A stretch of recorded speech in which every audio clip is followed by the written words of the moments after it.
औज़ुबिल्लाहिमिनश्शैतानिर्रजीम बिस्मिल्लाहिर्रहमानिर्रहीम। आज की इस वीडियो में आप सीखेंगे कि हम इस तकनीक से, रैप तकनीक से किस तरह नए लफ्ज़ों को याद कर सकते हैं।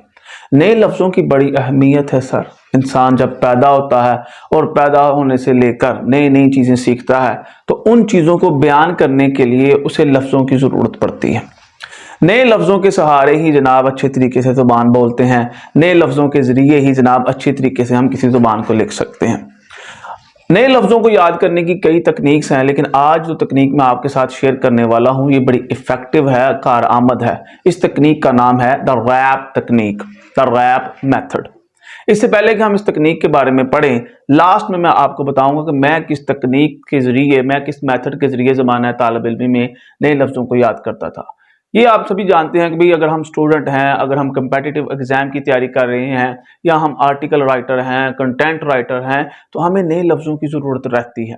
बंदा सोचता है कि जनाब अब हम नए लफ्ज़ क्यों याद करें जब चैट जीपीटी हमारे पास है, इंटरनेट हमारे पास मौजूद है, तो हम क्यों नए लफ्ज़ याद करें। तो भाई जब हम बात करते हैं तो हमने ये तो नहीं करना कि चैट जीपीटी से पूछना कि नए लफ्ज़ हमारे बताओ, हमने ये बोलने के नहीं। तो जो हमारे दिमाग का हिस्सा है जो लफ्ज़, उन्हीं के ज़रिए अच्छी बात करनी है। तो आज की इस वीडियो में इंशाअल्लाह ताला आपको ऐसी तकनीक बताई जाएगी जिससे आप नए लफ्ज़ बआसानी याद कर लेंगे। मेरा नाम है मोहम्मद अरसलान और आप देख रहे हैं अपना grammar channel grammar A to Z। So let's start the rap method. सबसे पहले ये नए लफ्ज़ हैं, कुछ 4 लफ्ज़ हैं। सबसे पहले आप इनको एक बार देख लीजिए। पहला लफ्ज़ मैंने लिखा है हल्क, दूसरा लिखा है ब्लैक, तीसरा लिखा है राइटर और चौथा लिखा है अपवर्ड। रैप मेथड में कहता है W से मुराद है right it down. Writing is really helpful. जनाब मैं जब ज़माना तालिब इल्मी में था तो देखिएगा, तो ये जनाब मैंने नोट्स बनाए हुए हैं। लफ्ज़ों के खैर ये नहीं है, ये हिस्ट्री ऑफ इंग्लिश लिटरेचर के नोट्स हैं, तो ये मैंने बताए हैं।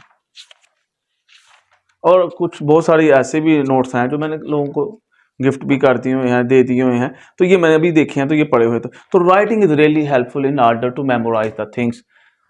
Writing can help our memory. जो हमारी याददाश्त है उसको इम्प्रूव करती है जो राइटिंग है। We can always review. जैसे मैंने कोई चीज़ पढ़ी थी, अब मैंने रिव्यू करना हो तो मुझे पता कि ये फलां चैप्टर है, फलां जगह पे मैंने लिखा हुआ है, तो मैं सुकून से उसको रिव्यू भी कर लेता हूँ। और राइट करने से जनाब काफ़ी हद तक चीज़ें हमें याद हो जाती हैं।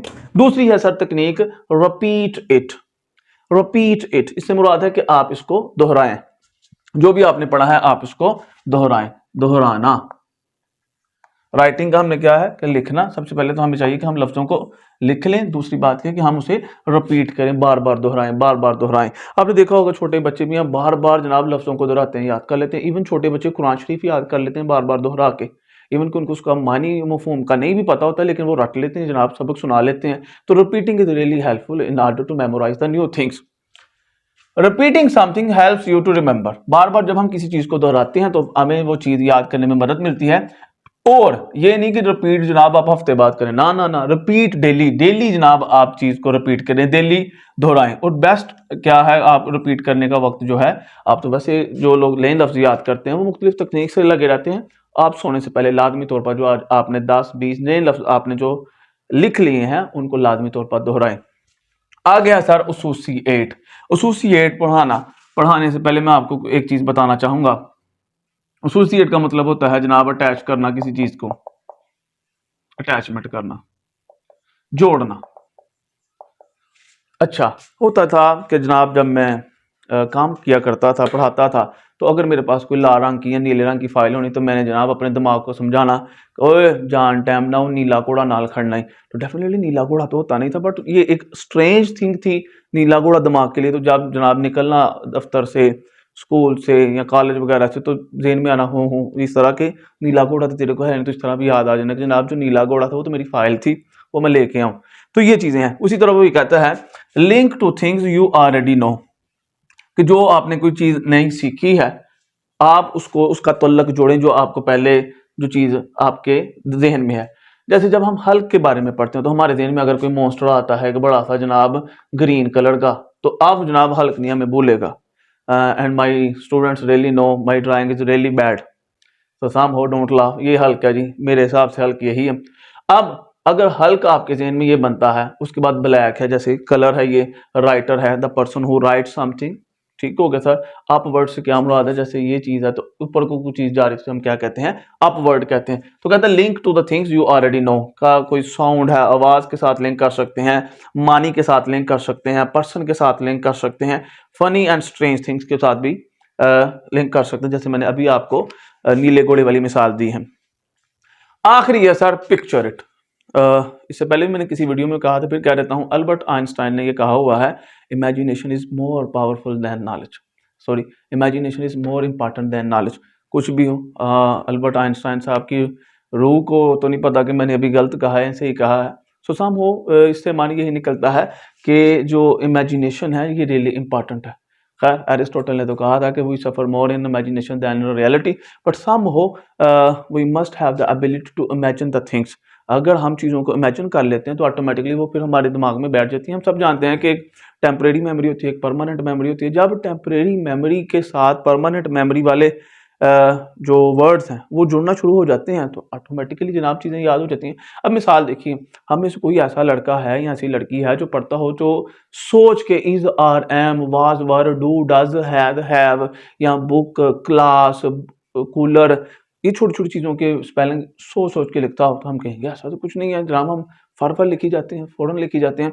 तो नए लफ्ज़ जो होते हैं, जैसे हमें ब्यूरोक्रेट लिखना पड़ जाता है, ब्यूरोक्रेसी लिखना पड़ जाता है, किसी ब्रांड का नाम लिखना पड़ जाता है, वर्साची लिखना पड़ता है, तो हम तो सोच में पड़ जाते हैं। सोच में इसलिए पढ़ते हैं कि वो हमारी टेम्परेरी मेमोरी का हिस्सा है। सो सम हो, जब हम बार बार रिपीट करते हैं, उनको लिख लेते हैं और एसोसिएट करते हैं तो टेक्निकली वो लफ्ज़ हमें याद रहते हैं। और अगर हम उन्हें इमेजिनेट करके ज़हन में चीज़ों को बैठा लेते हैं तो ऑटोमेटिकली वो चीज़ें आसान हो जाती हैं, लफ्ज़ आसान हो जाते हैं। Create a image in your head, सबसे पहले एक इमेज बनाओ। जैसे अभी मैंने हल्क कहा है तो एक मॉन्स्टर है ग्रीन कलर का, वो आपके ज़हन में आता है तो समझ लो कि लफ्ज़ याद हो गया। Use your imagination in order to memorise new words, use your imagination. अब आप इमेजिनेशन को साउंड के हवाले से याद कर सकते हैं, मीनिंग के हवाले से कर सकते हैं, पर्सन के हवाले से, या किसी मज़ाहिया या अजीब चीज़ के हवाले से भी कर सकते हैं। साउंड को उर्दू में आवाज़ कहते हैं, मीनिंग को उर्दू में मतलब कहते हैं सर, पर्सन को उर्दू में आदमी या शख्स कहते हैं, फ़नी को आप कह सकते हैं मज़हका खेज़। लो, अब मज़हका खेज़ लिखना भूल जाना मुझे, तो आप फ़नी को फ़नी लिख लेते हैं फिर, ठीक है। मज़ाहिया लिख लेते हैं, ये आसान है सर, मज़ाहिया स्ट्रेंज सर अजीब हो गया। तो अब लास्ट में जैसे मैंने कहा था कि मैं अपनी तकनीक बताऊंगा, जैसे ये भी खैर ये भी मैंने नोट्स ही बनाए हुए हैं, ये भी नोट्स ही हैं। वर्ड्स याद करने की तकनीक के वाले से ये देखिएगा सर, ये वाले, ये बड़ी इम्पोर्टेंट। आप क्या करो, आप वर्ड्स को लिखो, कार्ड बना लो। अब कार्ड क्यों बनाएंगे, कार्ड आसानी जेब में आ जाता है, आपकी पैंट की जेब में आ जाएगा, शर्ट की जेब में आ जाएगा, कहीं पर भी आ जाएगा। ये कार्ड बनाएं, ठीक है। डेली के जनाब आप इनको डेली बेसिस पर आप इनको याद करना शुरू करें, और बार बार जहां पर आपको वक्त मिले, नॉट इन द वाशरूम, जहाँ भी वक्त मिले आप इसको प्रॉपरली पढ़ें। मैं ये समझता हूँ कि इल्म का बड़ा एहतराम है, एहतराम ज़रूरी है। पलीदी की हालत में नहीं सर आपने कभी भी पढ़ना, कुछ नहीं हासिल होगा वरना। और दूसरी अहम बात, वाशरूम वगैरह में भी कुछ भी नहीं पढ़ना, खा आप अंग्रेजी पढ़ रहे हैं, इल्म है, इल्म का एहतराम है। तो इस तरह सर आप क्या कर सकते हैं, चीज़ों को याद कर सकते हैं। अब 1 मिनट में, इससे पहले बल्कि मैं आपको रिपीट कर देता हूँ सारी का सारा लेक्चर क्या है। सबसे पहले अगर आपने नए लफ्ज़ याद करने हैं तो क्या करें, राइट इट डाउन, लिख लो लफ्ज़। दूसरा क्या है, उन लफ्ज़ों को बार बार दोहराओ। तीसरा क्या है कि जनाब उनका तल्लक किसी और जो चीज़ आपको पहले मालूम है उसके साथ तल्लक जोड़ दो। और आखिरी क्या है कि picture it, imaginate. That's all for today, so nice of you, thank you. If you are new here please subscribe my channel and do share this video with your friends. अगर आपको वीडियो अच्छी लगे तो like ज़रूर कर देना, ना अच्छी लगे तो जनाब कमेंट में ज़रूर बताना कि इसमें क्या कमी रह गई है। हम सबको अल्लाह अपने हिफ्ज़-ओ-अमान में रखे, तब तक के लिए अल्लाह हाफिज़।